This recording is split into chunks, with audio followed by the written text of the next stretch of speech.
Bine v-am regăsit, dragii mei, la emisiunea Unde ești libertate? Dacă în episodul trecut am vorbit despre faptul că ignoranța ne subminează libertatea spiritului, azi vom încerca să înțelegem de ce un om înțelept dorește să aibă mai întâi libertatea lăuntrică, adică libertatea spiritului, și apoi libertăți și drepturi democratice.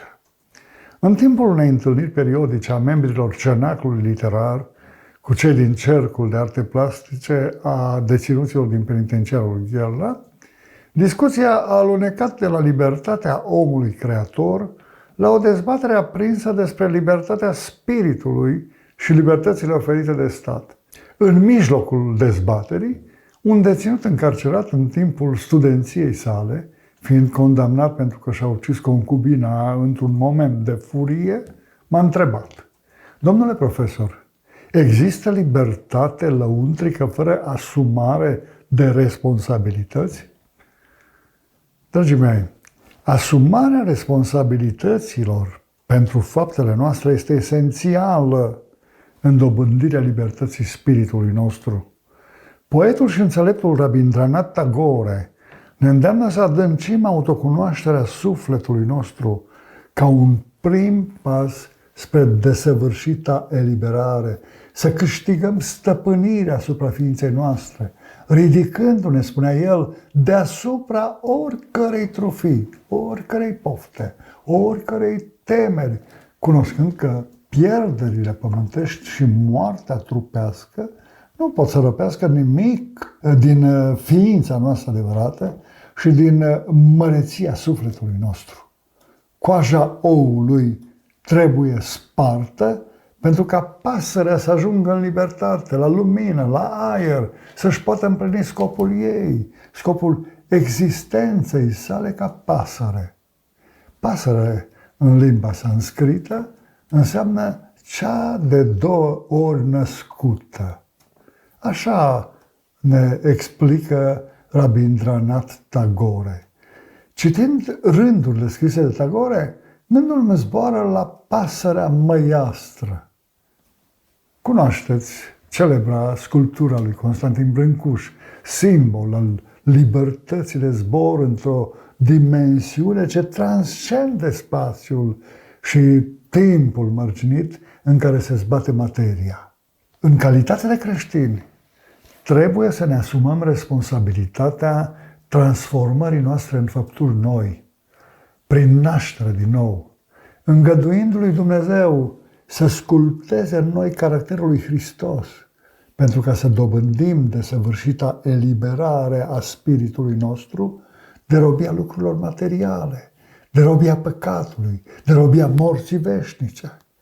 Domnule profesor, dumneavoastră sugerați faptul că fără ajutor divin omul nu poate rupe lanțurile dependenței de realitatea ce face din el o ființă efemeră?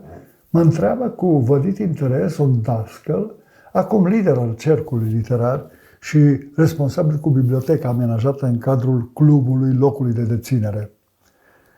Dragul meu, dacă ființa umană refuză călăuzirea și ajutorul divin, acțiunile sale în lupta cu răul sunt sortite eșecului, devin doar o iluzie. Așa se explică de ce există atâta răutate în lume, atâtea infracțiuni săvârșite împotriva semenilor, de ce se construiesc tot mai multe închisori în care să fie izolați cei care devin un pericol public. Cunoscând valorile morale autentice, prin studiul Sfintelor Scripturii, acceptând călăuzirea și puterea și ajutorul divin, omul poate face diferența între bine și rău. Realizează că nu poate învinge răul doar prin propriile forțe.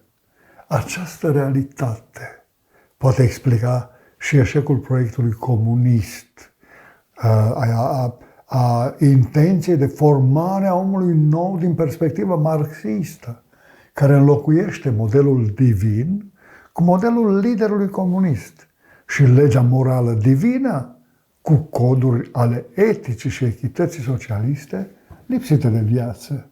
incapabile să motiveze, să responsabilizeze lăuntric aspirațiile ființei umane spre valorile morale superioare, spre adevăr, spre libertate autentică. Ce pași credeți că ar trebui să facă omul pentru a dobândi adevărata libertate?